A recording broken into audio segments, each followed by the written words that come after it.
Vocês ficam atualizando. Boa noite. Vamos dar início à nossa aula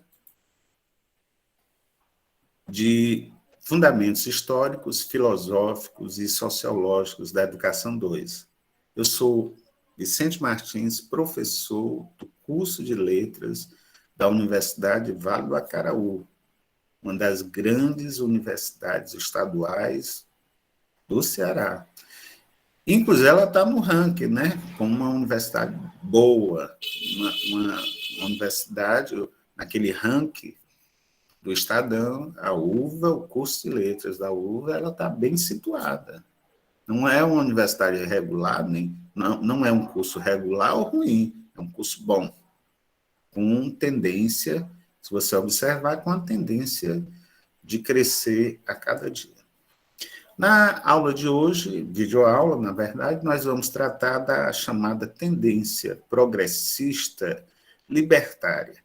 Eu nem gosto muito do termo libertária, porque eu particularmente sofro, né? Porque eu fico assim, meu Deus, será que é para a gente dizer mesmo libertária? E compreendo porque muitos autores preferem falar tendência progressista moderna, ou tendência. Aí outros exageram, né? Ou não. Quem sou eu para dizer? Mas alguns autores, olha, é uma tendência progressista, mas anarquista também, né?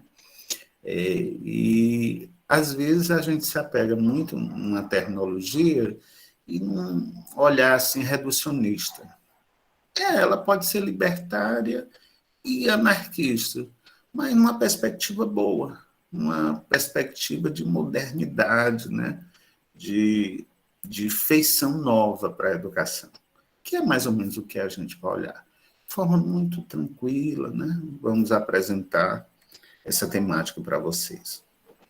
Então, nessa linha, vejam que nós estudamos até agora as chamadas pedagogias tradicionais ou tendências pedagógicas tradicionais ou liberais, incluindo a tradicional, renovada, né? Não diretiva, progressivista. E, ora, tem a figura do professor centralizador do processo de ensino-aprendizagem, outra hora ele cede e o aluno ganha terreno, mas as pedagogias liberais definitivamente são pedagogias ou tendências acríticas, né? Eles não questionam o Estado, eles não questionam a estrutura de poder. Na tendência progressista libertadora, Paulo Freire faz isso, mas ainda com o alvo dele não é a escola como um todo ainda, né? O alvo dele, no caso do Paulo Freire, que nós estudamos agora há pouco, é a educação de jovens e adultos. E Paulo Freire estava preocupado com a questão da exclusão daqueles que estavam fora da idade própria, daquele ideário da educação, certo? E aí vai surgir a tendência progressista libertária, trazendo uma novidade no tocante à educação. Eu acho que ela é a mais radical e promissora, né? Tendência progressista. Ela é inspirativa, tá certo?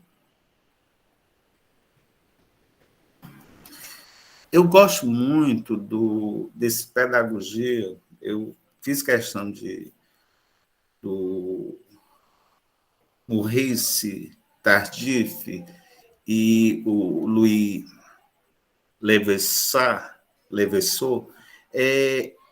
que é a pedagogia, teorias e práticas, um capítulo que tem dedicado a Neil no tocante à pedagogia libertária. Eu gosto muito desse capítulo e boa parte do que nós vamos colocar hoje é referente a essa abordagem que aparece na obra. É uma obra publicada pela Vozes, né? E eu só vou divulgar, é mais para divulgar mesmo. Divulgar um livro de pedagogia interessante, porque ele dá ela dá uma cobertura para as tendências pedagógicas, não só as contemporâneas, porque praticamente nós, no caso aqui da disciplina Pedagogia 2, nós estamos vendo as contemporâneas. Certamente na pedagogia, na disciplina 1, né? Talvez tenha, eu não conheço, eu não me lembro se eu dei já aula nela, mas é aquela pedagogia mais da paideia, antigona, né? Helênica. A nossa é mais contemporânea, que vai das tendências liberais às progressistas. E eu achei oportuno colocar para vocês a divulgação desse livro, né, que eu tenho aqui em mãos. Está aqui o livro, né? O livro é muito interessante, volumoso, né? Um livro volumoso. Muito bem. Qual o objetivo da nossa videoaula? Na verdade, objetivos, né? Descrever brevemente a organização e o funcionamento da chamada escola de Summerhill, explicar algumas das razões pelas quais Alexander Neil propõe uma educação com liberdade. Talvez lá, em Paulo Freire, a gente possa falar em educação como liberdade, né? Eu estava agora me dando conta disso, né? Se em Paulo Freire estava falando de educação como prática de liberdade, aqui em Mill está tocando na liberdade, mas uma educação com liberdade. Aí tem uma face que mais adiante a gente vai falar, um pouco conservadora. Nesse sentido, comparando com Paulo Freire, parece que Paulo Freire avança mais, né? Porque Paulo Freire coloca a educação, a prática educacional, na verdade, como prática, né? Praxis emancipatória do homem. E aqui o Alexander Neil ele vem com uma ideia de educação com liberdade. Nós vamos tentar contextualizar um pouquinho isso, né? Como é que funciona isso, tá certo? Muito bem. Tá aí esse senhor, né? O Alexander Neil, escocês, e tem esse livrinho. Eu não comprei esse livro porque há muito tempo você consegue baixar em PDF. E aí eu sempre tive em PDF e ele é tão difícil de encontrar, eu nunca encontro uma edição nova dele, né? Eu sei que tem edição antiga, dos anos 80, dos anos 70, mas eu nunca comprei porque eu sempre utilizo o PDF dele, né? Então, facilmente vocês encontram o PDF. Esse Liberdade Sem Medo, do Alexander Neil, ele é importante, é base de toda a pedagogia dele, a proposta de pedagogia dele, tá certo? Ou pelo menos é o que há de mais importante. Quando nós falamos em tendência progressista libertária, esse libertário aí, ele tem muito a ver, né, com essa ideia, com essa dimensão, melhor dizendo, ideológica mesmo. Esse é um termo de origem francesa e boa parte dos estudiosos sempre vão associar a tendência progressista libertária à escola libertária, né? À ideologia anarquista. Aí, vocês lembram que no início da aula eu coloquei? Eu não sei se a gente pode fazer essa associação automática, assim, em termos de ideologia ou partidária, de militância, né? Não parece ser o propósito meu.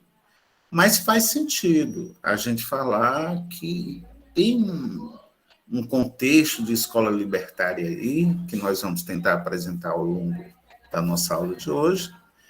E lembrando que a ideologia anarquista, que é a principal, digamos, o principal viés dessa ideologia anarquista, né?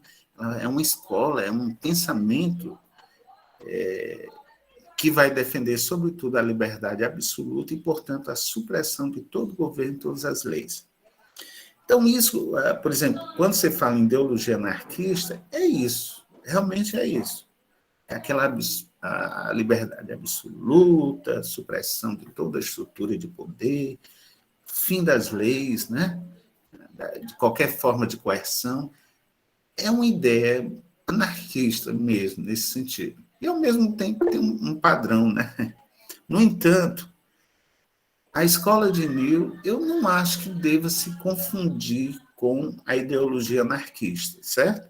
E nós vamos, portanto, relativizar um pouquinho isso. Pois não, Alexia, pode falar. Pois não, Alex. Certo, acho que ela deve ter levantado por engano. Né? Muito bem. Então, a proposta do Alexander Nero realmente é de uma pedagogia libertária e anarquista ao mesmo tempo? Ou é só libertária? Ou é também anarquista? O grande objetivo da aula de hoje é a gente avaliar essas possibilidades. Será que na pedagogia libertária tem realmente uma ideia de instituições de ensino totalmente desprovidas de direção e de normas? Certo? Se for, como é que isso vai funcionar na prática? Certo? E se é assim mesmo, que experiência foi essa que deu certo? Me parece que foi uma experiência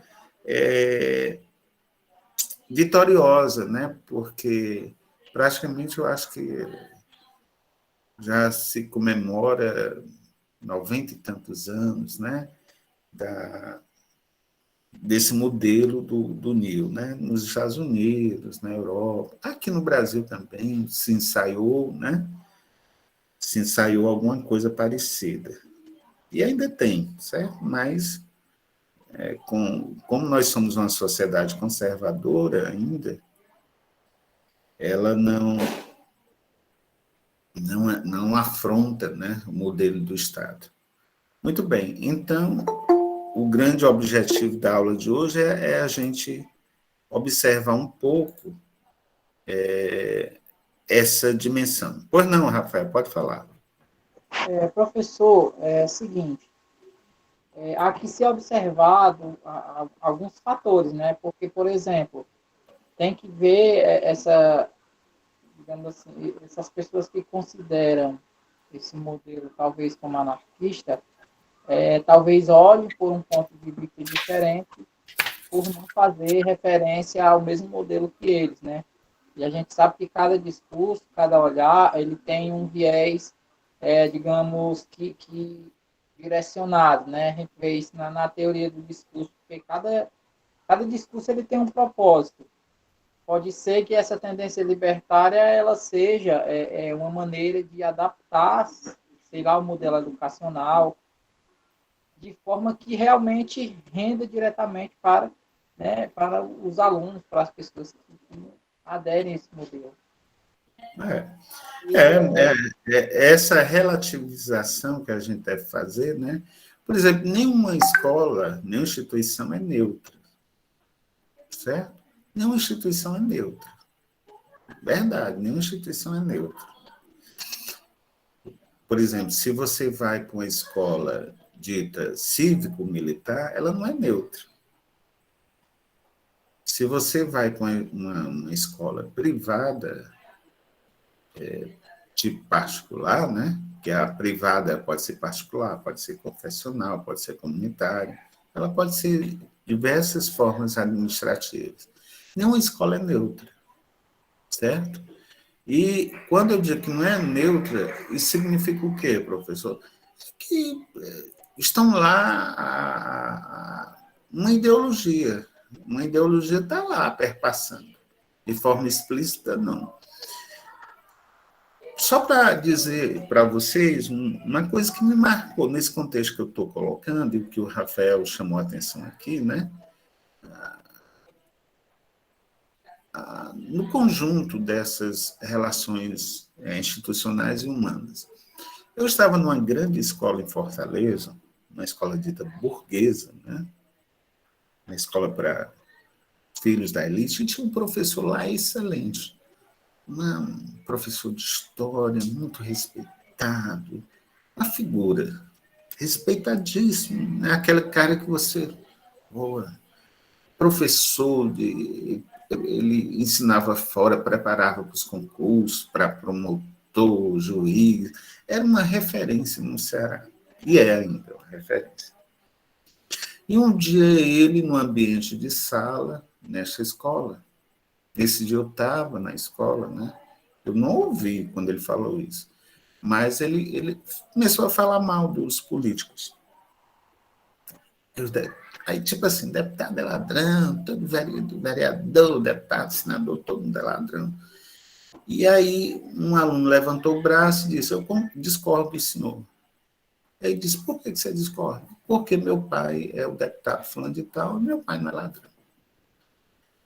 Rapaz, isso criou um vexame tão grande na escola, isso foi um barulho tão grande que esse professor, né, pediu para sair, criou um embaraço. A pergunta é, se você está numa escola burguesa, lá estão os grandes filhos dos industriais, lá estão os grandes filhos de empresários, os grandes filhos da elite econômica cultural. Eles estudam em algum local. Pois é, eles estudam nas escolas burguesas, ditas privadas ou particulares, tá certo? Então, a gente, na condição de professores, de docentes, se você está atuando, você precisa, não é pisar em ovos, mas saber. E você não precisa negar seu pensamento próprio, mas tem uma certa medida. Por exemplo, se eu estou numa escola, isso aconteceu muito comigo, se eu estou numa escola, tipo colégio militar, onde eu ensinei, né? Olha, você tem que fazer a prova, uma parte são questões objetivas, uma parte, questão, é discursiva. Pronto, eu faço. Se é 60% e 40%, eu faço. Porque é o modelo que a escola acredita e que dá resultados. Né? A escola tem seus objetivos maiores, as instituições, o colégio militar fala até em sistema, né? Sistema de colégio militar, então você tem que ir ali, seguindo. Se você se sente incomodado, a pergunta é lugar para isso? Então, se você está trabalhando na escola religiosa, se você está trabalhando na escola pública. Uma vez eu estava conversando com um grupo de alunos fazendo estágio. Eu não era professor de estágio, mas esse grupo estava fazendo estágio. Já fui professor de estágio. E uma aluna chegou, estava falando assim, até depois da aula, falando, estava fazendo estágio, disse assim, professor, mas que experiência ruim essa do Estado, né, de fazer estágio numa escola do Estado. Isso por quê? Não, professor, é porque os alunos chegam ali sem tomar banho, fica tudo em cima da gente e tal, não sei o quê. E tal, e começou a se queixar. E eu disse, você tem certeza que quer trabalhar na escola pública? Você tem certeza que quer trabalhar numa escola popular? Você tem certeza que quer estar neste ambiente de filhos de trabalhadores? Você já pensou que esse menino pode não ter água em casa? Você já pensou que esse menino pode não ter sabonete? Já pensou que esse menino pode não ter condições nem de comer direito? Né? Então, se você trabalha no setor público, precisa estar atento a isso. Se você está no setor privado também tem que estar atento. Mas, professor, então a gente tem que se acomodar?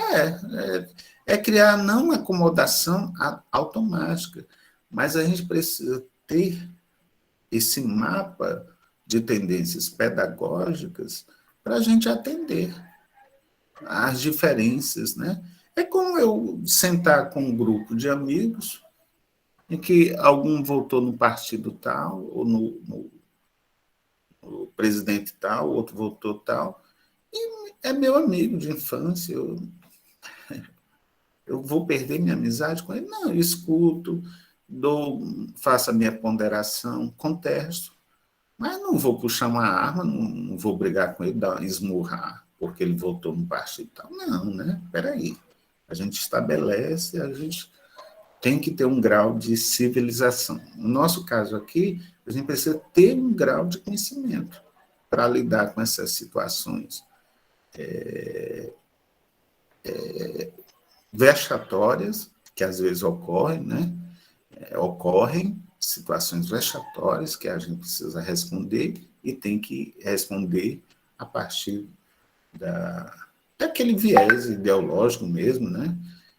Numa escola. Por exemplo, se você está numa escola confessional, por exemplo, eu jamais, dentro de uma escola confessional, eu ia dizer assim, olha, quem reza é um alienado, Deus não sei o quê. Eu não acho que é lugar dentro de uma escola confessional, onde os pais fizeram opção por aquele modelo de escola, de formação, que você alie uma cultura cristã judaica, naquela cultura ali, você possa quebrar essas amarras. Não é lugar, a não ser de forma muito informal, mas no ambiente de formação não é lugar. Bom, só colocando para vocês observarem, portanto, esses aspectos iniciais. E isso não tem nenhuma discussão conservadora nem progressista, mas uma discussão dialógica, né? Quando você vê os textos de Paulo Freire, em momento algum, pena que ele não possa falar muito ainda de Paulo Freire, mas a disposição dele, né, de dialogar com todas as forças contraditórias, ele quer dialogar, ele quer conversar, e esse é o nosso papel. Então, essa escola libertária é uma escola, por exemplo, que ela acrescenta ao currículo a canção. Então, você vê aí um contexto, né?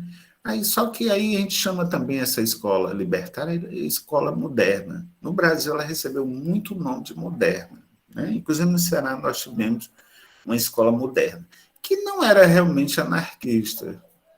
Eu acho que até dei aula nessa escola moderna, que era... Não, acho que não tem mais, que é o Fênix Caixeiral. Eu estudando a origem do Fênix Caixeiral em algum momento, eu não sei se eu falo aqui nos slides, aí eu vi, o Fênix Caixeiral um dia foi escola moderna, certo? Que era inspirado nesses modelos, digamos assim, mais libertários. Então, a escola moderna ela foi um movimento pedagógico progressista, de inspiração anarquista, que deu origem à pedagogia libertária, que existiu no início do século XX. Aí eu coloquei pedagógico progressivo. Não é bem isso, não. Eu acho que é pedagógico progressista, de inspiração anarquista, né? Que existiu no início do século XX. Portanto, já tem mais do que 100 anos, né? Surgido inicialmente na Catalunha, inspirado pela filosofia do ensino do pedagogo catalão, o Francisco Guardia. Então, aí aparece o nome dele em catalão, certo? Então, você nota que a inspiração, por exemplo, o Alexander Neil, talvez ele tenha tido a inspiração para a sua pedagogia num modelo anterior da escola moderna. Eu não sou um estudioso de Neil para ver as influências e tal, né? Eu nunca me demorei tanto. Mas é muito provável que ele tenha sofrido nisso. Na história de vida dele, parece que sim. Por exemplo, o Alexander Neal, que é a principal porta-voz aqui na nossa fala da pedagogia progressista libertária, os modelos de educação, não sei, quando a história de vida dele eu li bem, né? Então, na história de vida dele, desde o primeiro momento, o pai era diretor, era professor, a mãe também, né? E todo mundo se dá bem, os irmãos, tem um que vai se dar bem, vai ser médico, outro vai ter outra colação de grau, e ele vai ficando para trás, ele nem consegue terminar o ensino secundário, o médio, né? Ele vai ficando um pouco para trás, porque a escola não atende o estado da alma dele, não atende. Por isso que ele vai se aproximar tanto da psicanálise, porque a psicanálise pós-Freud, Freud, né? Pós-freudiana e freudiana também, ela está lidando sempre com a questão do estado da alma, do corpo, né? A psicanálise. Então, o Neil, conforme a gente vai ver mais adiante, ele vai estar preocupado com esse foco, que a escola liberal, tradicional, ou as escolas de tendências liberais não levaram em conta, que é a questão da alma, do espírito, do corpo, da motivação, né? Do corpo. Uma vez assistindo uma palestra da esposa do Paulo Freire, Ana Maria Freire, ela esteve em Sobral. Eu acho que ela é viva ainda. Então, a Ana Maria Freire esteve em Sobral para lançar um livro. O pessoal da pedagogia trouxe e tal. E ela veio. E ela falava, eu gostei muito do termo, depois eu vi no livro, Analfabetismo no Brasil, que é um livro dela, que ela lançou, né, na época, ela falava interdição do corpo.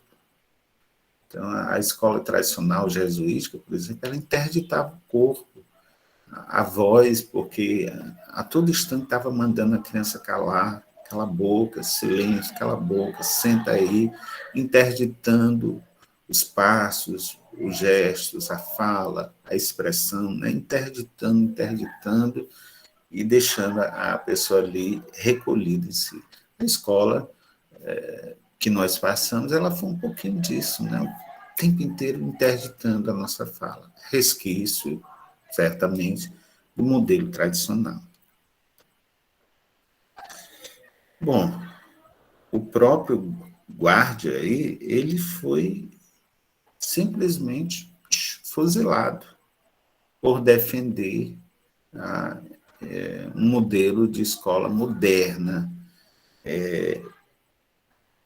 de inspiração mais engajada, de inspiração sem essas amarras, né, de gestão, porque o nosso modelo, se você observar, é quase uma empresa, né? Tem diretor, coordenador, tem que ter resultados. Pois é, esse modelo incomodou muito o Guardia, Francisco Guardia, incomodou muito. E por isso mesmo ele foi fuzilado. Ele é um mártir hoje, né? Ele é uma referência na Espanha. Bom, quais os 4 princípios geradores do paradigma anarquista na educação? Lembrando aqui, como o Rafael colocou, que a gente não deve entender aqui o paradigma anarquista na educação como um paradigma anarquista de uma ideologia partidária, né? Não é, pode ser até reflexo, pode ser até consequência, pode ser até inspiração, mas o que se vai fazer de paradigma anarquista na educação é algo com uma feição própria. Porque, vou só citar para ilustrar bem.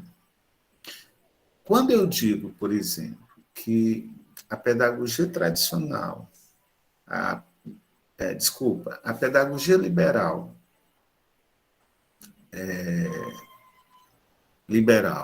tradicional, é também chamada de pedagogia jesuítica, eu digo assim, a tendência liberal tradicional ela pode ser também chamada de pedagogia jesuítica. É dizendo que a presença jesuítica na escola, na construção desse modelo educacional, foi tão forte, tão marcante, que confunde. Mas tem hora que a pedagogia jesuítica na escola era muito diferente do que acontecia na igreja, né? Era muito diferente, era muito diferente. A nossa, por exemplo, era um pouco diferente, porque na época da pedagogia jesuítica no Brasil, os jesuítas ficaram aqui de 1549 a 1759, a preocupação dos jesuítas nem era tanto nessa formação propedêutica, né, das pessoas. A preocupação dela era contra a reforma, a preocupação dela era formar quadros para a igreja. Ora, não é bem assim a escola tradicional. A escola tradicional está preocupada já com uma outra dimensão de um mundo capitalista, né, de profissionais liberais. Ela não está preocupada unicamente em formação de futuros padres, certo? Então, a pedagogia, sim, tradicional, a tendência tradicional progressiva, a tendência liberal tradicional, ela está com muita inspiração no modelo capitalista, né? Nesse modelo para servir ao capital, às forças capitalistas, às relações de poder que estão no campo do chamado capitalismo. No século XVI, no capitalismo mercantil e, posteriormente, no capitalismo industrial. Pois bem, esse paradigma anarquista em educação fala em autonomia individual, uma ação social baseada em cada um dos indivíduos, com uma autogestão social, contrária, portanto, a qualquer tipo de poder institucionalizado, muito fechado. O internacionalismo, quer dizer, a experiência de um local pode servir de inspiração para outras instituições de outros países. Isso aconteceu também com a pedagogia de New, né? E a ação direta, isto é, aquela ideia de atividade, propaganda e educação. Por exemplo, isso aconteceu também com a pedagogia de New. É só para citar um exemplo, a questão de se fazer assembleia, né, dentro da escola. Se fazer assembleia para tomada de decisão, é fascinante isso, né? Já se ensaiar na escola. Quer dizer, quando aquele aluno sair dali, ele vai poder fazer uma assembleia no seu condomínio, se ele morar em condomínio, ele vai poder participar de um sindicato, ele vai, sindicato da sua categoria, ele vai poder participar de atividades de consulta. Então, a escola pode ser uma experiência inicial. Uma das coisas bonitas que eu vi mais recentemente na eleição de representantes de vocês, né, é essa preocupação da direção do centro, que é uma coisa boa, né? A direção do centro está preocupada na representação estudantil no curso de letras. Pois é, para tomada de decisão, para que participem das reuniões, para tomada de decisão sobre o projeto pedagógico, sobre novos professores, enfim, para a própria construção do curso. Então, o paradigma anarquista foca a autonomia individual, certo? Isso acontecia também lá, na pedagogia liberal, tinha um foco na autonomia individual, vírgula, né? Não é bem uma autonomia individual, mas uma heteronomia individual. O que é heteronomia individual? Você vai trabalhar para ter, não vai questionar muito o seu patrão, não. Vai trabalhar, vai estudar, vai servir para ganhar seu dinheiro, cuidar da sua família, não vai se meter em confusão, não.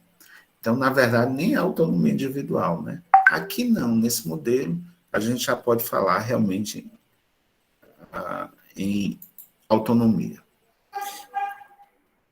A autogestão social, que é, no caso da escola anarquista, um modelo de que não precisa ter diretor com aquela feição de, de, de autogestão, né? Não é nem autogestão, não, daquele gestor autocrático, né? Que toma a decisão sozinha, mesmo uma decisão sozinho, mesmo em nome do bem-estar da escola. Então, no modelo de autogestão escolar ou social, o colegiado é o conjunto das pessoas que tomam a decisão dos conteúdos que devem ser trabalhados e assim por diante. Esse internacionalismo é exatamente esse processo mais científico, né, indutivo. Uma experiência particular, ela pode ser generalizada. E a ação direta, em que todos nós temos uma corresponsabilidade importante na tomada de decisão. Então, o papel da educação está justamente na construção coletiva da liberdade, pela denúncia das injustiças e dos sistemas de dominação. Aí tem um fato novo. Vocês lembram que nenhuma das pedagogias liberais tinha um compromisso em denunciar as injustiças nos sistemas de dominação, certo? Paulo Freire, seria injusto dizer que ele não faz com sua pedagogia uma denúncia das injustiças. Ele faz. E dos sistemas de dominação. Mas, como praxe da liberdade, o anarquista questiona: será que a gente pode ter liberdade preservando esse modelo de Estado? Esse modelo de Estado não tem que ser derrubado? Certo? Não está na hora de refazer esse modelo de Estado, porque ele é muito contraditório. E tudo isso acaba gerando, porque,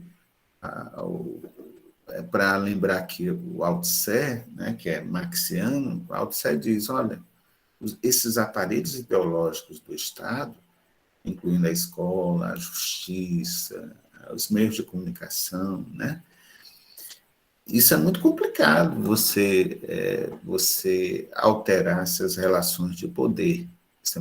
Isso tem que ser, se é para ser alterado, se é para ter uma alteração, né, nessas estruturas de dominação, vai ter que ser feito de forma muito radical e com muita calma, né, porque não pode ser obra de um dia para o outro. É uma obra demorada. Só que até lá você cria indivíduos relativamente, eu não sei o termo é desajustado, agora olhando, talvez não caia bem, mas é um indivíduo inquietado, né? Incomodado com essa estrutura. Porque quantas vezes a gente está numa instituição, trabalhando ou em determinado local, tem uma coisa errada ali, que você nota que tem iniquidade, está incomodando, né? Você não perde seu equilíbrio, está incomodando, né? Tem que resolver isso.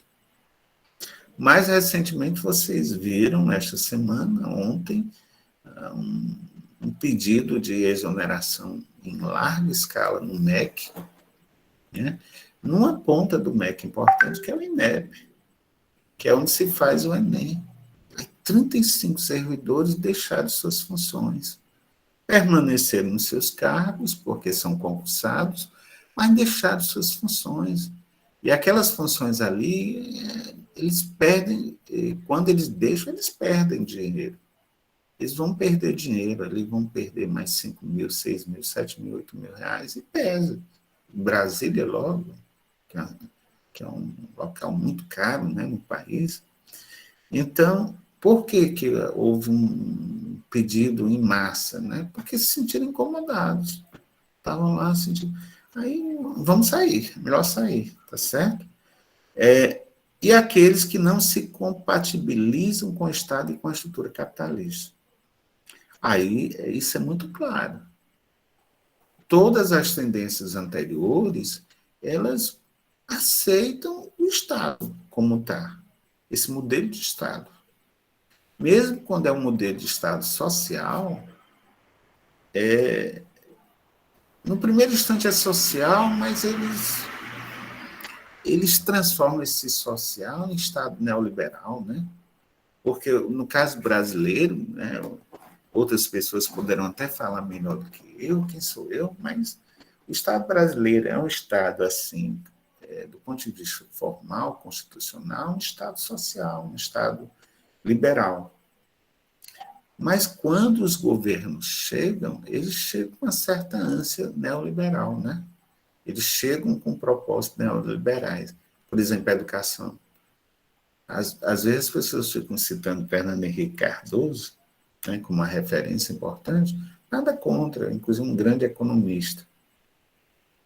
Mas o governo do Fernando Henrique é o governo que estabelece, por exemplo, o Fundef, que é o Fundo de Desenvolvimento do Ensino Fundamental. Não existe coisa mais neoliberal do que isso. Como é que você cria um fundo específico para o ensino fundamental? E o ensino médio? E a gratuidade, e o financiamento do ensino médio? Tá? Aí você viu que mais adiante, né, nos governos mais recentes, progressistas, no caso representado pelo PT, eles criaram o Fundeb. Então, saiu do Fundef, que era da época do PSDB, de Fernando Henrique Cardoso, né, que persistiu ao longo do seu governo, aquela ideia do Fundef, e era bom, né, porque os estados, os municípios recebiam dinheiro do Fundef, mas, ao mesmo tempo, era um fundo excludente. E agora nós temos o Fundeb, que é um fundo que atende a educação infantil, ensino fundamental e o ensino médio. Ele participa do financiamento e vai ajudar. Então, às vezes, o Estado, formalmente, ele é liberal, mas quem o governa, quem está na estrutura do poder, ele, às vezes, tem um apetite neoliberal para privatizar, né? Para tornar um modelo único. Eu não gosto muito quando, seja qual for o governo, né? Às vezes eu tenho minha restrição também aqui, bastante ao governo local, estadual, e é um governo dito progressista, tipo assim, diz assim, todas as escolas do ensino médio serão profissionais. Puxa vida! Então, o pessoal de humanas, quem tem vontade de ser professor, vai perder muito, né? Porque vai ter que se acomodar ao modelo. E se ficar incompatível, se não gostar? Não daria para fazer uma parte propedêutica e uma parte profissionalizante, ou profissional, melhor dizendo. Por que tem que ser assim? Então, é um viés também neoliberal ou reducionista, por exemplo, quando o governo do Estado do Ceará, em particular, ele lê o artigo 211 da Constituição e diz assim, agora, a partir de hoje, os estados, o Estado do Ceará, SEDUC, vai ficar só com o ensino médio. Meu Deus, o artigo 211, o parágrafo 1º do artigo 211, diz que é de competência dos estados o ensino fundamental e o ensino médio. Ora, mas por que o Estado não pode ficar com o ensino fundamental e médio se uma competência concorrente? Se a educação é uma matéria comum, se a educação é a prerrogativa também, é uma incumbência comum dos entes federativos. Então, isso, mesmo às vezes o governo dito progressista, né, ele tem uns comportamentos neoliberais. Mas isso é uma visão crítica minha, né, sobre governo. Eu nem estou falando em Estado.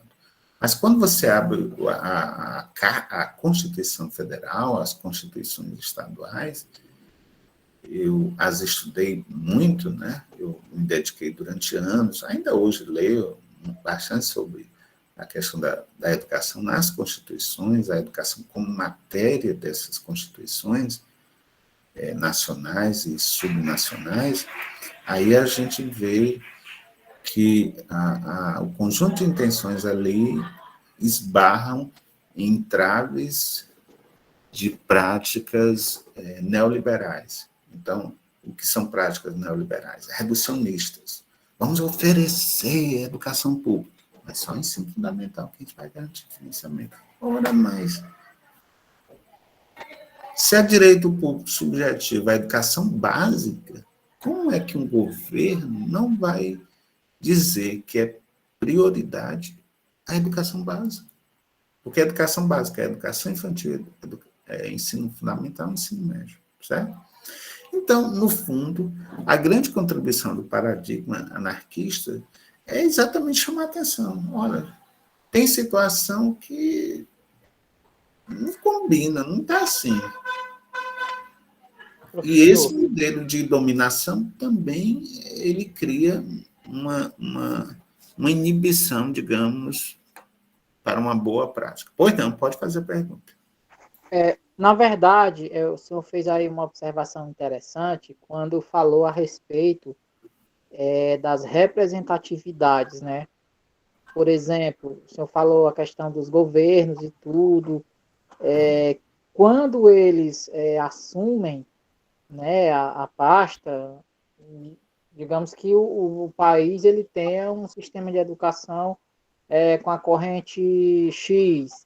Só que aí a gente tem que ver, até mesmo por conta da dimensão do país, que é gigantesca, a pessoa que está administrando, ela pode desviar esse foco de alguma maneira, né?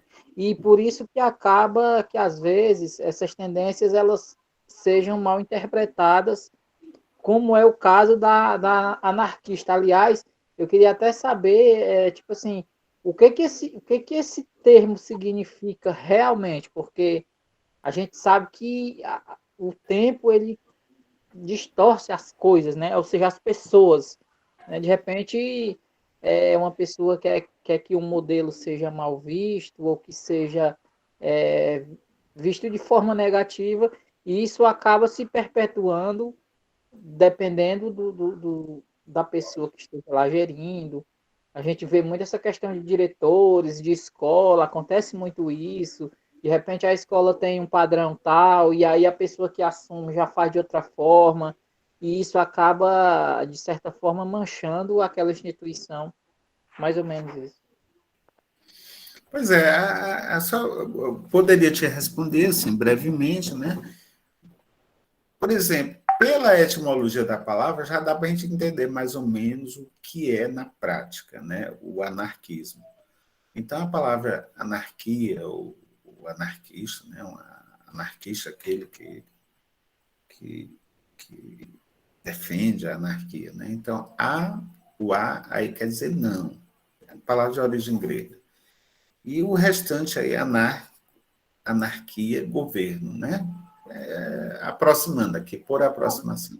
Então, o que seria anarquia? Negar o governo, a ideia de governo. Então, ao negar a ideia de governo, a ideia de algo pronto, né? Porque quando se fala governo aqui, se entende por governo poder. Então, qualquer forma que enquadre as pessoas, seja politicamente, seja socialmente, seja ideologicamente, seja com relação à formação escolar, qualquer coisa que enquadre a pessoa. Eu estava lendo sobre a vida, eu te dou a palavra agora, lendo sobre a vida do Alexander Neil, que é objeto hoje, né? Mas a gente não falou dele. E tem um momento que ele ele vai criticar os modelos que estavam até então em vigor ali. Aí ele vai dizer, olha, esse modelo Montessori é ruim. Meu Deus, como é que tem um modelo de educação que defende material didático? Como assim? Porque é verdade, porque o material didático, se você pensar bem, quantas vezes o material didático ele traz uma coisa ruim? É mais ou menos aquela situação que eu já citei para vocês em um momento. Isso aconteceu de fato, que um aluno chegou para o professor, isso é real. O aluno chegou, isso na educação básica, eu vi. O aluno chegou para o professor e disse assim: esta resposta que o senhor apresentou em sala, ela está errada. Aí o professor disse: não, ela não está errada, ela está certa. Ele disse: está errada, por isso. Era um cálculo de matemática lá. Aí tal. Aí o professor disse: aparentemente parece que você está certo, mas o livro está dizendo que a resposta é assim. Aí o aluno disse assim: não, mas o livro está errado. Ele disse: não está errado. Porque o que eu tenho aqui o que eu tenho aqui é o livro do mestre. E o livro do mestre, ele é todo com as respostas. Disse, mas esse livro do mestre está errado. Então, que escola é essa que não nem se abre quando ela mostra contraditório? Não, o livro do... Aí o Neil disse assim, puxa vida, eu ter que defender. Eu não consigo me adaptar a um modelo de ensino em que se defende a existência de material didático ali fechado, né? Se você notar atualmente as escolas privadas, praticamente elas deixaram de lado os livros.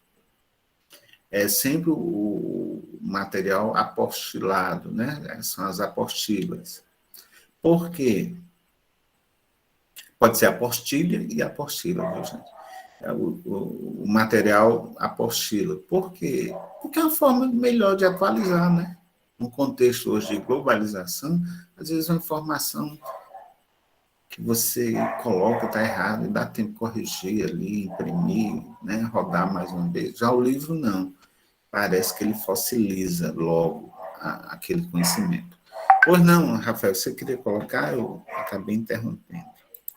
Não, é só para contextualizar um pouco, porque assim, a gente quando faz essa observação, geralmente eu gosto de me voltar pelo que eu vivi na escola onde eu estudei, e a gente via, por exemplo, que existiam as reuniões de grêmio estudantil e etc., para decidir alguma coisa, enfim. Mas, às vezes, a gente via que a vontade que prevalecia era a vontade do diretor, e não o que a turma realmente queria. Porque, assim, quando eu faço essa escolha, né, digamos assim, essa representação de poder, na minha visão, eu acho que realmente você tem que ter voz, você tem que realmente decidir, e não você servir de plateia para alguém ir lá e decidir no seu lugar. Sabe, eu acho isso muito fazendo as pessoas de fantoche, né? Então, assim, isso pode acontecer tanto do lado positivo e do lado negativo também, sabe? Pois é, concordo com você. Eu não sei se foi aqui, né, durante o ano. Concordo com você plenamente. Eu não sei se foi aqui nesse ambiente aqui de discussão, em outra aula, não sei. Ou foi em outra turma, ou foi em outro contexto, não consigo me lembrar. Falava exatamente daquela situação, agora, né, em comemoração ao de centenário de, do nosso querido Paulo Freire. E a escola, assim, repleta de cartaz, né? Repleta de cartaz, né? De amorosidade, educação, aquelas coisas todas, aquele conjunto, né? Que eu vejo, assim, como um discurso amoroso de Paulo Freire para uma educação libertadora. Uma educação que emancipa o homem, né? E, ao mesmo tempo, a escola, a direção gritando com os professores, gritando com os alunos. Aí aquela contradição. Enquanto isso, cartazes pregados nas paredes da escola e no interior da própria escola, um movimento assim autoritário, grito, né? Tudo que o Paulo Freire não queria. O Paulo Freire quer diálogo, né? E ali vinha um grito, vinham carões, reprimendas, tudo que era exatamente o contrário. Enquanto isso, no discurso, estava ali os cartazes, né? Bom, a sociedade é assim. A nossa sociedade, a gente precisa melhorar nisso. Não é escola, não, é na nossa vida. Quase uma vida de fariseu, né? Proclamando a lei e tal. Aí, na hora de cumprir, isso é difícil para mim, é difícil para todo mundo. Né? Tem que usar a máscara, né? Aí você chega nos locais e tira logo a máscara, tá? Mas tem que usar. Vocês viram mais recentemente a situação, né, do político e tem que usar máscara. Aí ele é flagrado sem máscara, numa festa. Aí, você fica sem moral, né? Então, o discurso, ele tem que ficar ali grudado com a prática, senão fica inócuo, fica vazio, né? Então, a pedagogia libertária, ela tem algumas figuras que eu chamei aqui de figuras titulares da tendência progressista. Um deles que eu queria afunilar é o Alexander Neal, que ele é, como alguns autores defendem, né? Ele é o promotor da felicidade na sala de aula. Ele defende que o ambiente de sala de aula deve promover o bem-estar, a felicidade. Você não deve focar unicamente só na transmissão de conhecimentos. É importante, mas e aí? O estado da alma e a pessoa? Então, esse educador escocês, ele defende o fim da hierarquia e da rigidez como um meio de formar indivíduos livres e criativos, em que o importante é a criança ter liberdade para escolher e decidir o que aprender. E, com base nisso, desenvolver-se no próprio ritmo. Então, aqui é um fato novo, né? Porque, se você notar os modelos liberais que são, a rigor, acríticos e tradicionais, todos eles, mesmo que em algum momento pareça desconcentrar o foco, né? Tem hora que o modelo principal, a figura principal é o professor, parece que se desloca para o aluno, mas um sistema de hierarquia continua. Nesse modelo de pedagogia libertária, eles olha, uma das fotos importantes do Neal é ele sentado, né, com os alunos. Ele sentado com os alunos. Eu tinha assim que eu entrei no Estado, eu peguei uma turma muito difícil, em que o diretor me advertiu, olha, você vai ter dor de cabeça com essa turma, essa quinta G.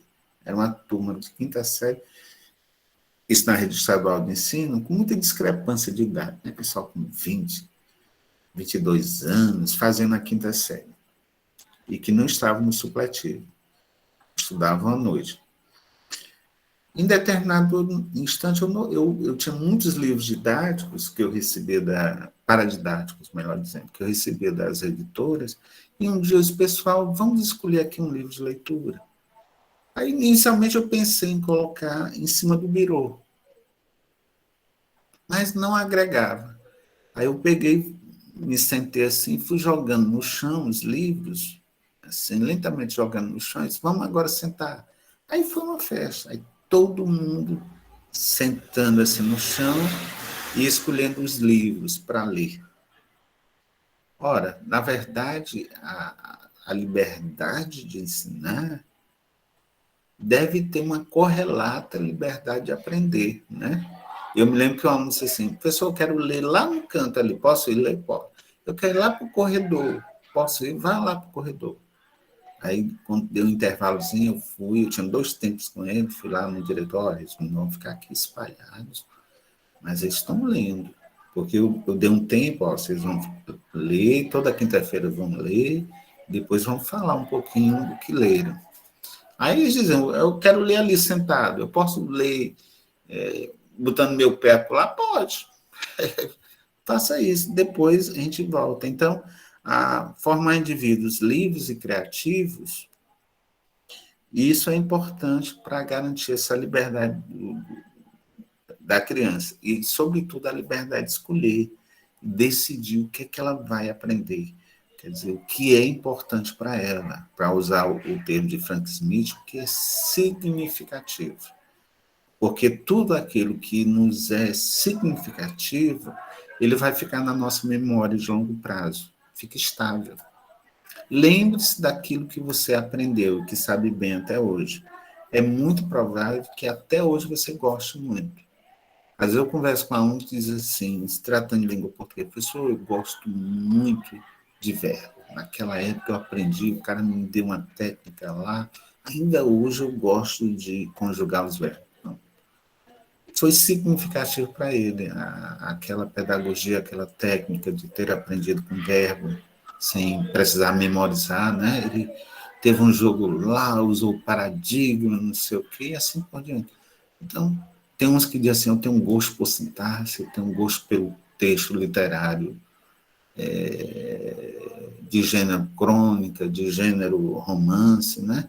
Você vai se despertando, se inclinando para a aprendizagem, mas, sobretudo, naquilo que é significativo. Outra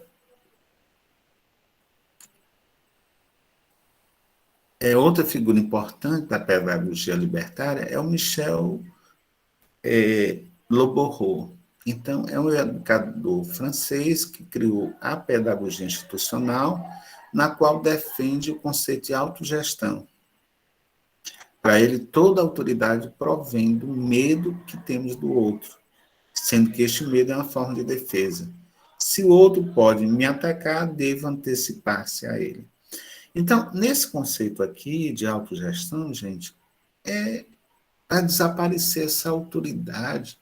Por exemplo, já pensou você trabalhar numa escola em que você tem medo do diretor? Então você vai, chega naquele horário e morre de ter medo, porque vez por outro o diretor passa e fica espiando, ou ele manda alguém te espiar. Então você não nem tem autonomia. Vamos dizer que ele diga assim, eu não permito, vamos imaginar, eu não permito que haja trabalho de grupo, porque faz barulho. Aí, de repente, na disciplina, você sente a necessidade de fazer o trabalho em grupo, na sala, em subgrupos. Aí você não tem liberdade. Quer dizer, não era melhor que isso fosse decidido na Assembleia dos Professores, no colegiado, nas reuniões, que a autogestão é importante? Uma vez, houve um professor, durante a reunião, ele disse assim, eu acho que toda prova deveria ter 5 questões. 5 questões, o aluno escolheria 3. Todos os professores deveriam fazer isso. Ora, por quê? Por que tem que ter exatamente 5 questões? Quem foi que disse que isso vai garantir a aprendizagem, né? Então, a gente não pode viver nesses condicionamentos operantes, ação, reação, nem a gente pode viver sobre a égide desse medo da autoridade. A autoridade, o diretor é importante, o professor é importante, mas não precisa ter medo dele. Nenhum aluno precisa ter medo do professor, nem o professor precisa ter medo do diretor para que a educação funcione, né? Que ela caminhe. Então, a pedagogia libertária, ela defende essa questão da autogestão. Outro pedagogo importante, também francês, vocês lembram que eu mostrei a importância da França? É o Celeste Freinet. O Celeste Freinet ele é importante porque defende aquelas aulas passeio, né? Peraí, vamos estudar sobre aspectos relacionados à biologia, da biologia botânica. Nada melhor do que conhecer uma área que tenha plantações, né, que você possa ir lá observar aquelas plantas, entender o que é caule, raiz.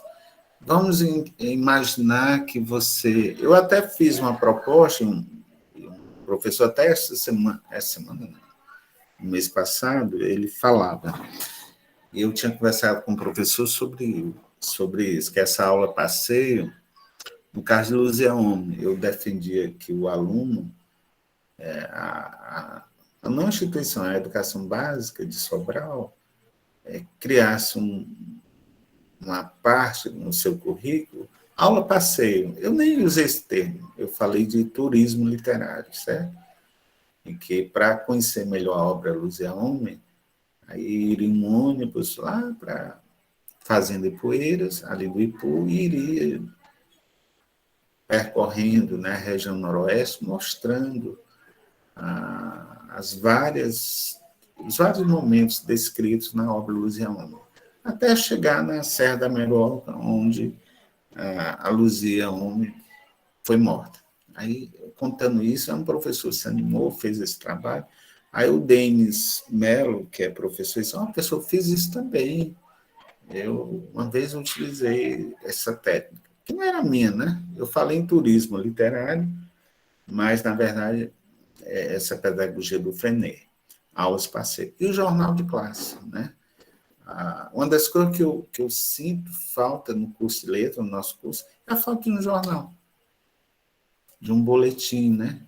Que circule. Como é interessante um boletim, porque às vezes ali você pode publicar um poema, pode publicar uma informação sobre a língua, a cultura, pode fazer uma denúncia, pode fazer requerimentos, né? Ele pode circular. E criou um modelo de escola popular, moderna e democrática. Então, o Celeste Frenet, ainda hoje, ele é muito citado, né? Uma referência importante.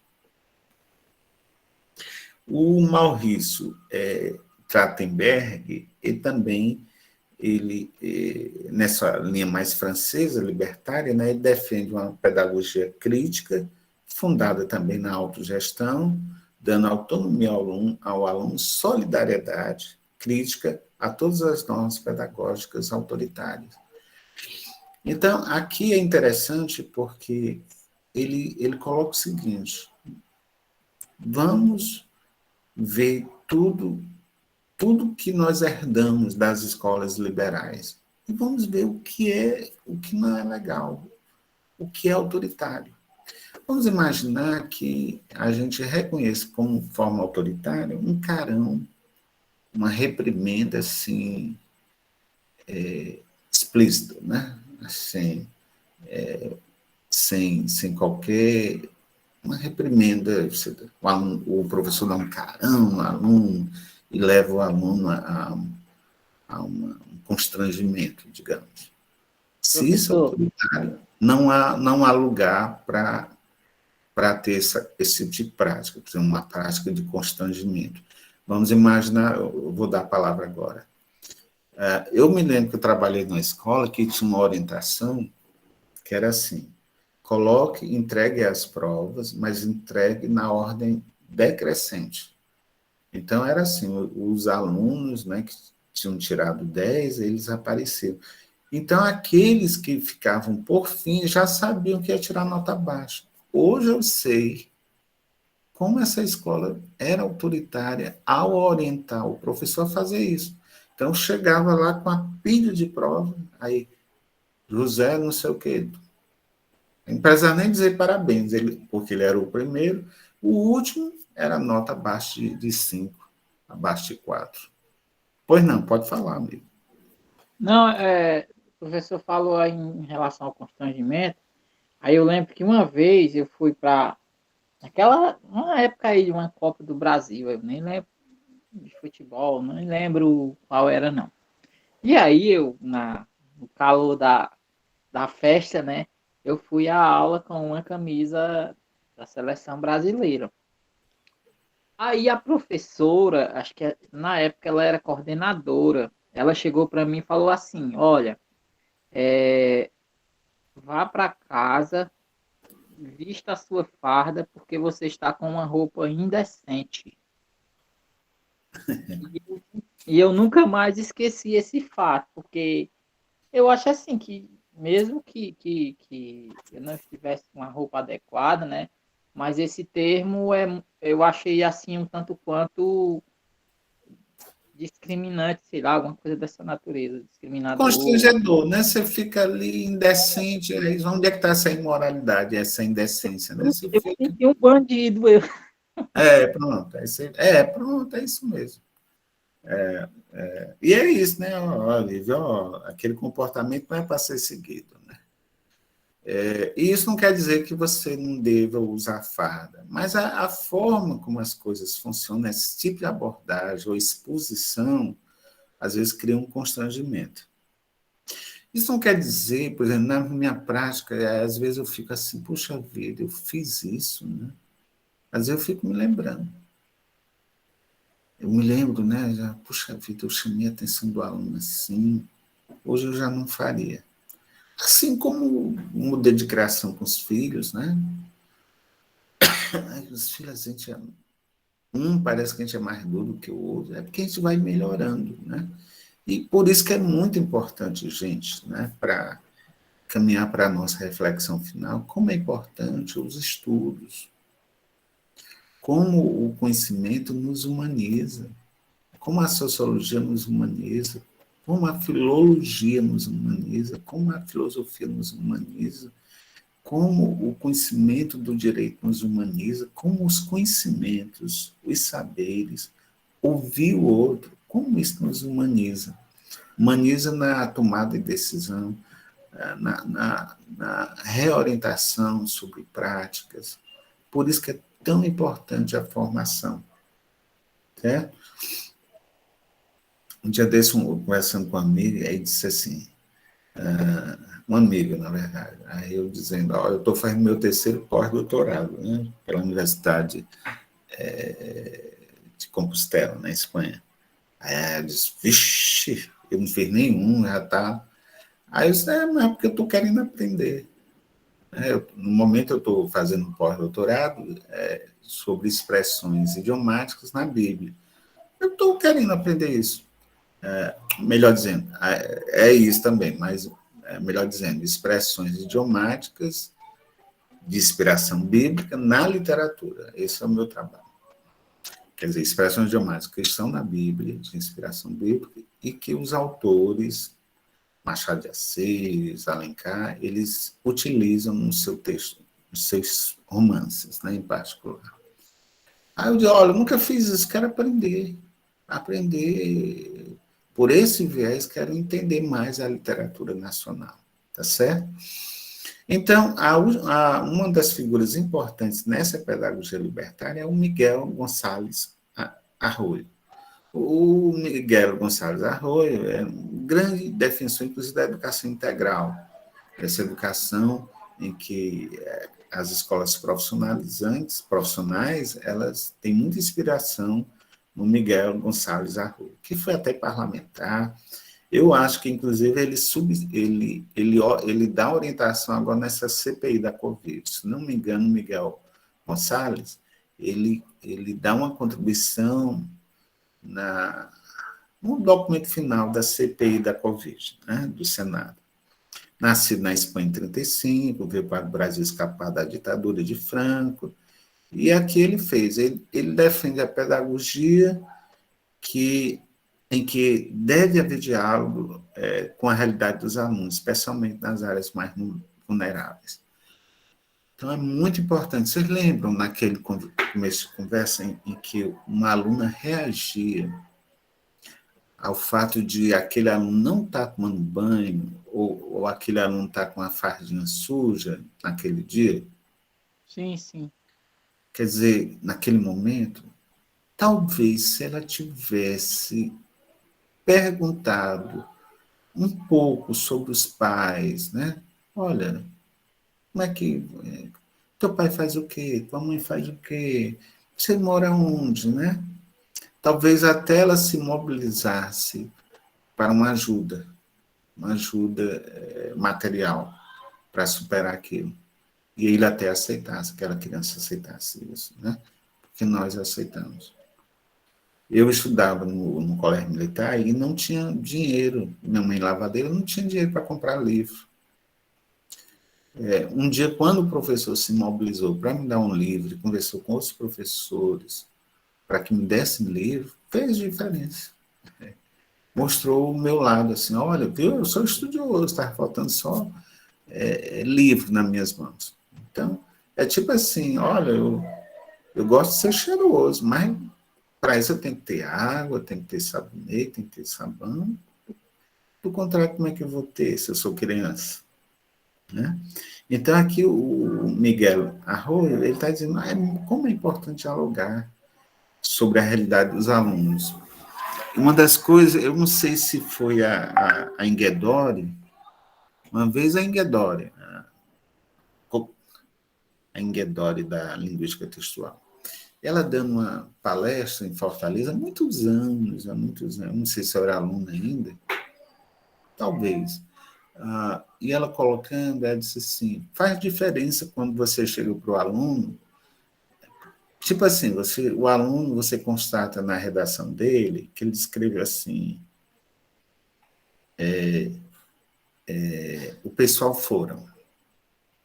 Aí você nota, aí você quer logo corrigir, botar lá um X, dizer assim, o certo é o pessoal foi, não é o pessoal foram. Aí ela disse assim, mas você já pensou em dialogar, perguntar a ele, por que ele disse, o que motivou, por que ele está dizendo foram? E quando eu entrei na rede estadual, eu tinha isso na minha cabeça, né, isso há muitos anos, aí uma vez eu me deparei com isso e chamei um aluno, porque o aluno cometeu esse erro de concordância. Aí eu chamei e disse assim, João, por que você, o correto é o pessoal foi, mas você está aqui, o pessoal foram. Por que você fez isso? Por que você escreveu assim? Ele disse, mas professor, pessoal, não é muita gente? Aí eu disse, a concordância dele é ideológica. A concordância dele é por silepse. Na verdade, ele está cometendo aí uma silepse. Isso é campo da estilística.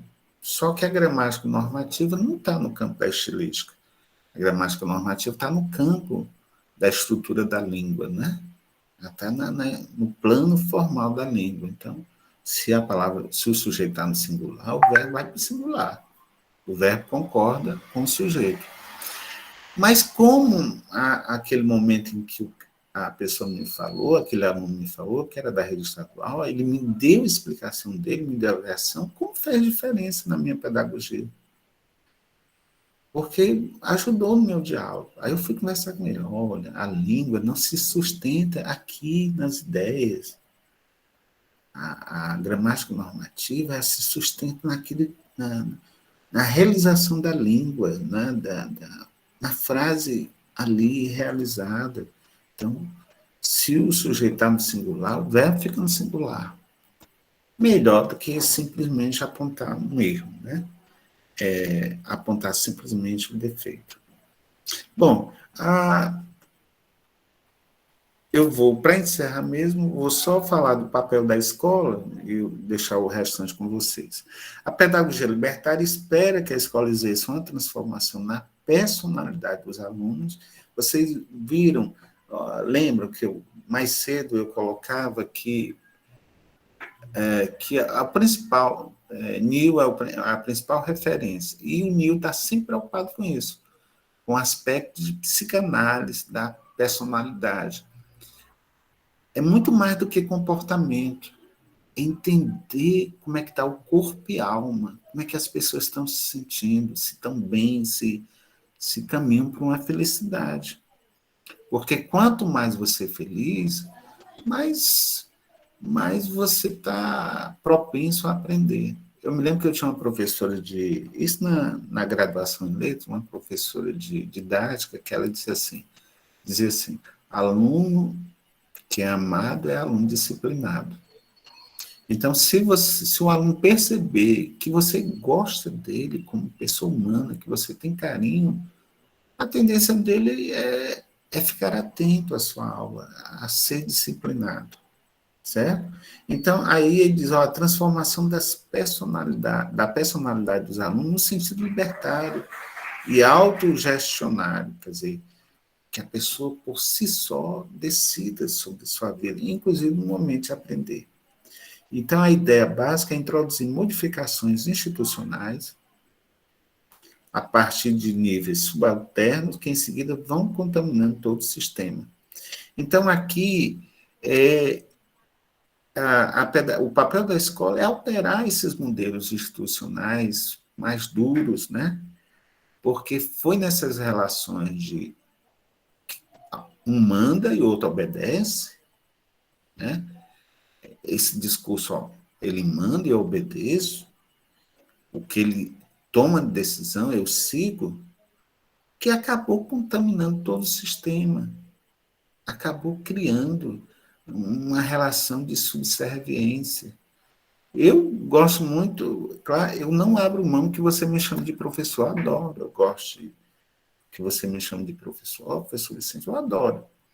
Mas fora do ambiente escolar, acadêmico, se você me encontro com você numa mesa, num restaurante, me encontro com você numa praia, você tem que me chamar pelo que eu sou. Eu não sou mais professor naquele momento, eu sou o Vicente. Claro que eu tenho a função de ser professor, mas eu não tenho. Na praia não é instituição, não é escola. Ali eu sou o Vicente, em que a gente senta, você é o Fernando, você é o Rafael, pronto. Mas isso não quer dizer que no ambiente institucional eu não recorra ao título, né? Professor, pronto, acabou, encerra, sai dali, entra em outra esfera de relação em que vai desaparecendo aquilo que é tão ruim na escola, que é a noção de dominação, né? Que você está ali para aprender, mas só vai aprender se você obedecer. Então, não é legal isso. Bom, era isso que eu queria colocar inicialmente para vocês e me coloco à disposição de alguma pergunta, algum questionamento. Alguém gostaria de perguntar alguma coisa? Gostaram da aula? Foi ótimo, muito boa. Olha aí, opa, coisa boa, né? Gostar, deixa eu ver aqui, olhar aqui rapidinho. O Christian comentou aqui, né, que se quiser falar, pode falar. Creio que os indivíduos combatentes seriam um bom termo. Olha aí. Você pode explicar melhor, viu, Christian? Os indivíduos autoconscientes do seu poder enquanto agentes sociais transformadores. Christian, você gostaria de comentar o que você escreveu aqui para os colegas? Eu acho muito interessante. Creio que os indivíduos combatentes seriam um bom termo. Você gostaria de comentar, Christian? Ele está por aqui? Estou. Pronto. Quer comentar o que você bem. registrou aqui no chat? Uhum. Que tem aquele termo, né, que você colocou. Eu esqueci agora a palavra exata no slide. Aí você disse, né, que não poderia não ser a palavra mais adequada. Aí eu pensei que indivíduos combatentes, porque quando a gente forma indivíduos combatentes, então a gente está formando indivíduos críticos, né? Mas assim, combatentes pode ser encaixado em qualquer tipo de discurso, né? Então realmente tem que ter cuidado com o local que o discurso está sendo produzido. Então esse combatente pode ser distorcido. Aí por isso que embaixo eu coloquei o indivíduos autoconscientes seu poder enquanto agentes sociais transformadores, porque a gente já está definindo esse local de transformação. Então, se é transformação, então quer dizer que existe um discurso dominante que precisa ser transformado, porque ele não é necessariamente o discurso que atende à humanidade como humanidade. né? E quando a gente vai para a escola, eu estou ensinando numa EP, ensino médio. Aí eu ensino as séries iniciais do primeiro ano do ensino médio e finais, terceiro ano do ensino médio. E aí, sexta-feira, eu vou aplicar uma gincana com eles. Mas foi um BO tão grande elaborar essa gincana, tão grande, porque o SAIB é a próxima semana. Aí SAIB é Enem. Aí depois do Enem, UVA. Então, eu fui criticado porque poderia tirar o foco dos alunos, mas eu quero tirar o foco deles exatamente, porque eles estão sobrecarregados. Eles estão altamente sobrecarregados. E é desesperador observar que eles só querem um descanso, o mínimo descanso possível. E o sistema não permite esse descanso. Ele não permite, você tem que produzir em larga escala, a nível municipal, estadual e federal. Porque você vai fazer uma prova, e, na verdade, a nível estadual e federal, porque você vai fazer uma prova de nível estadual, de educação, e de nível federal, que no caso é o Enem. E ainda teve o PISA ontem para os alunos, que é de nível mundial, educação do mundo. E aí eles estão sobrecarregados. E eu estou sentindo neles um cansaço tão grande. Já a gente, como professor e aluno de universidade, a gente já está cansado. Imagine eles que tiveram que enfrentar pandemia, muitos não tendo recursos para poder lidar com ela. Aí tiveram que voltar para a escola presencial, estão fazendo estágio obrigatório, estão estudando manhã e tarde. Isso, meu Deus, realmente eu não consigo imaginar o cansaço deles. Eu consigo perceber o que já me deixa desesperado por dentro. Imagina eles sentindo esse cansaço. Então, eu estou querendo elaborar coisas para poder educar eles de uma maneira mais simples da coisa, sabe? De uma forma mais leve. Porque, meu Deus, isso é extremamente massacrante. Isso é até cruel, sei lá, não sei. A forma como o sistema está oprimindo eles dessa maneira tão desesperadora para poder obter resultados. E qual é o resultado disso tudo? Porque eles vão sair da escola e eles precisam obrigatoriamente já ir para a faculdade. É meio que uma obrigação das EPs, né? É sair dali para a faculdade. Você não tem escolha. Porque você precisa dar nome e resultado. Então eles não vão ter 1 minuto de descanso. Porque depois que as férias chegarem, eles vão ter que estudar para a UVA. Então, enfim, eu entendi o que você colocou e nós, grato aí pelo testemunho, né, o depoimento, aliás. É esse desafio, né, ao longo de 37 anos de magistério, eu vivo isso, esses desafios, né? Às vezes, só que você tem que ter calma, né? Entrar num processo de diálogo, né? Muitas vezes com o grupo gestor, com o núcleo gestor, para ir, pouco a pouco, colocando aquilo. Às vezes, no primeiro instante, você não dá resposta e sofre, né? É como se eu estou vendo um cansaço, eu estou vendo, mas a gestão que toma a decisão de continuar ou não com aquela atividade, ela que vai dar a palavra final. É como alguém aqui, a Mariana Viana Loyola, né? Ela disse assim, no meu caso, eu ia passar um filme e a coordenação não deixou. Pois é. Isso mostra como é necessário um trabalho de base anterior, um trabalho de convencimento, né? Se o filme era importante, e é importante, como é que a gente faz para fazer esse trabalho de base, de convencimento do núcleo gestor, da minha coordenadora e diretora, que é importante na formação? Eu vou só citar um caso aqui para vocês, para encerrar, que era, uma vez eu estava corrigindo, você falou uva, me fez lembrar. Eu fazia parte da comissão de vestibular da UVA há muitos anos que eu não participo. E eu estava corrigindo as redações e apareceu isso há muitos anos mesmo. Talvez coisa de 17 anos atrás, 18, ou mais, eu não sei, faz muito tempo. E eu estava corrigindo a redação E vocês sabem que no edital fala no mínimo, né? Eu não sei se é no mínimo 20 linhas. Na época, né? O mínimo, a redação tem que ter 20 linhas.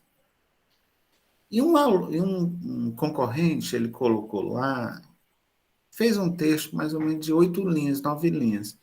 Aí eu li, reli, vi ali coesão, coerência, eu vi, atendeu a proposta temática, houve fuga ao tema, a parte gramatical estava perfeita, tudo bem, mas não atingiu o número de linhas. Mas, para efeito de comunicação, do ponto de vista pragmático, ele atendia plenamente, ele entendeu, desenvolveu e encerrou. Eu achei um texto completo. Aí eu dei 10. Aí eu disse, meu Deus, eu vou dar um 10, vai ser uma confusão tão grande. O meu chefe, né, ele vai reclamar desse 10. Aí eu disse, sabe uma coisa, eu vou sentar e vou justificar o meu 10. Eu me lembro que eu escrevi 18 páginas, mostrando por que a universidade não deveria ter muita preocupação com quantidade de linhas, e sim com o número, não com quantidade de linhas, mas com o conteúdo em si, né? E um aluno atender do ponto de vista pragmático, dos mecanismos textuais, ele atender aquilo é o suficiente. Quer dizer, ele cumpriu a função social da escrita ali muito bem.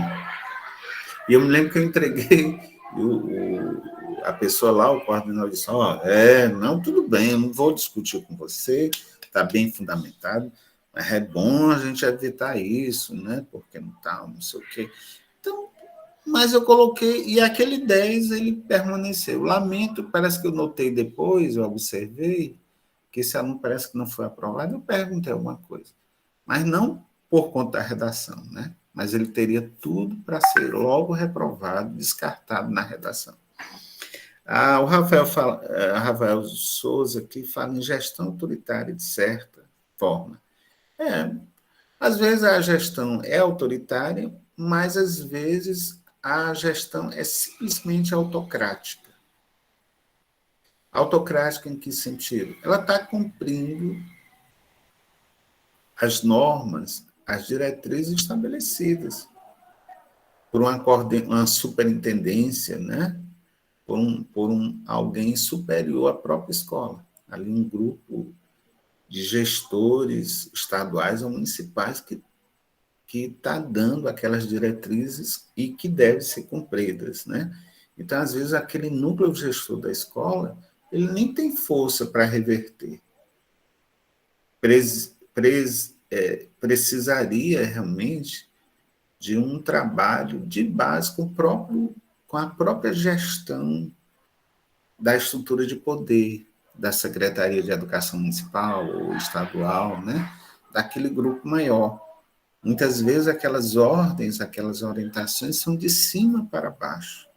Como sensibilizar lá em cima, né?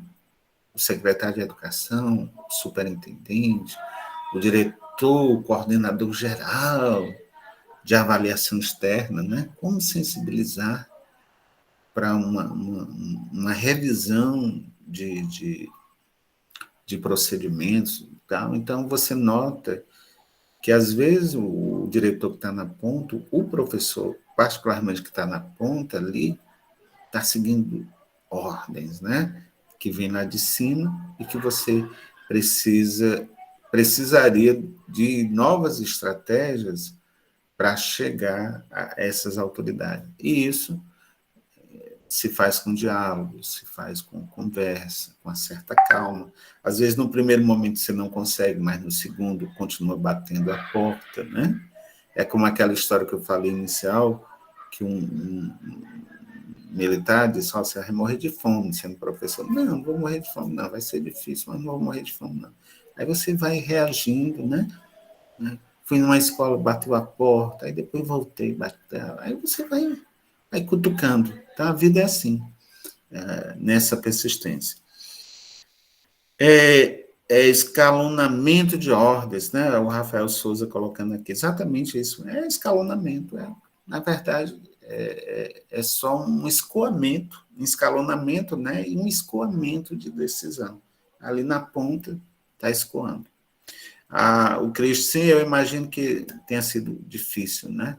Enfim, aqui comentando com relação ao filme, né? Você ter ali, às vezes, ter todo um trabalho na seleção do filme, acredito que aquilo vai ter uma resposta e, normalmente, aquilo é cortado. Isso significa que você precisa fazer um trabalho de base. Eu sempre tive medo desse tipo, como professor. Eu trabalhei 10 anos com educação básica.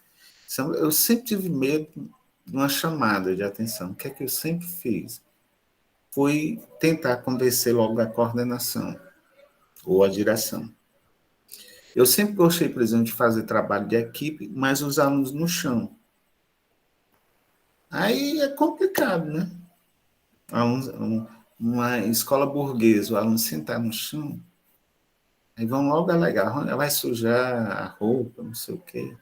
Aí eu mostrava, eu me lembro que uma vez eu fui chamado de atenção, porque eu não tinha feito isso. Aí o diretor mandou me chamar e disse, olha, que pedagogia é essa, do chão, que os alunos, tendo carteira, vão ter que sentar no chão. Aí eu fui explicar que eu estava desenvolvendo ali, era uma aula de redação, que eu estava desenvolvendo naquele momento a chamada leitura colaborativa, porque um aluno lia o texto para o outro, e o outro ficava ouvindo, depois ficavam comentando, porque o objetivo da aula era esse, um lê o texto para o outro, e depois o outro fazer comentários do que tinha entendido. Aí eu mostrando para o diretor que aquilo era importantíssimo, muito mais importante do que a minha aula, porque ele mostrava o grau de aceitabilidade, de percepção do outro sobre o conteúdo, né? A compreensão leitora. Só naquele momento de decodificação, em seguida vem a compreensão do outro, daquele que lê em voz alta e do outro que ouviu e que interpretou. Aí o diretor, realmente, muito interessante. Olha, professor, a partir de hoje você tem total liberdade de colocar os meninos no chão. Agora eu entendi. E agora eu justifico. Agora, se alguém perguntar, como diretor, eu digo, não, ele está desenvolvendo a chamada leitura colaborativa. Então, Christian, Rafael e demais, né, colegas aqui, Mariana e demais, né, como é importante o embasamento teórico até para nos ajudar nesse momento de convencimento perante a gestão, né, perante a direção, quando for específico. Me parece que a pedagogia anarquista ela tenha contribuído nisso. Quando ela fez, o próprio Mill, quando ele fez o seu modelo educacional, ele o tempo inteiro estava dizendo, justificando, à luz da psicologia, à luz da sociologia, à luz das ciências da educação, como era importante um modelo que desse a liberdade do outro tomar a decisão para escolher o melhor caminho de aprender, certo? Bom, era isso que eu queria conversar com vocês e quero encerrar mais uma vez agradecendo a participação de todos. Eu queria lembrar para todos vocês, eu queria mais uma vez parabenizá-los pelo desempenho nas APs, né? AP1, AP2, fico muito feliz. Tentem, mais uma vez, colocar o pensamento próprio de vocês na AP3, lembrando para vocês que a gente já está na reta final da disciplina. Pois é, quem diria, a gente está caminhando para o final da disciplina. E aí, estrategicamente, o que é que o professor faz? Por exemplo, há uma semana da AP1, normalmente eu gosto de liberar. Porque eu sei, não, você pode dizer, um pedaço da noite, não sei o quê, mas eu tendo na próxima terça-feira, a liberar vocês deste encontro aqui, para que vocês trabalhem a AP1, a AP3, melhor dizendo, para que na outra semana vocês me enviem. Lembram? Porque na outra semana, eu acho que já tem que entregar. Passando essa semana que vem, na outra, já é 23. Então, a gente vai caminhando para o encerramento. Nesse período, isto é, da próxima semana até 23, a gente vai resolver algumas pendências. Teve gente que teve alguma dificuldade na AP1 por uma série de fatores. A gente vai tentar criar atividades compensatórias. Então, é uma semana em que o professor também não para, né? E na hora que você terminar de fazer a sua AP1, AP3, melhor dizendo, você envia logo para o professor. Então, aqueles alunos que têm alguma pendência de nota, a gente vai já tentar resolver para evitar negócio de NAF, não sei o quê, né? A gente, no contexto de pandemia, a gente já tem a nossa resiliência, já tem a nossa resistência, e a gente tem que ser promovido mesmo, tem que pensar na frente para logo, logo a gente voltar no modelo tradicional. Então, é muito provável que na próxima semana eu deixe essa margem, esse tempo, para vocês produzirem a P3. Isso não quer dizer que eu não estarei disponível. Qualquer dúvida tem que contar comigo, pelo chat aí do WhatsApp, né? Fique dialogando comigo, professor, está acontecendo isso e tal. Qualquer dificuldade, professor, está acontecendo isso, me mande e-mail. Para mim, é melhor receber e-mail do que uma mensagem no chat, no WhatsApp, porque a tendência é eu apagar no WhatsApp. Já no e-mail está ali, eu respondo.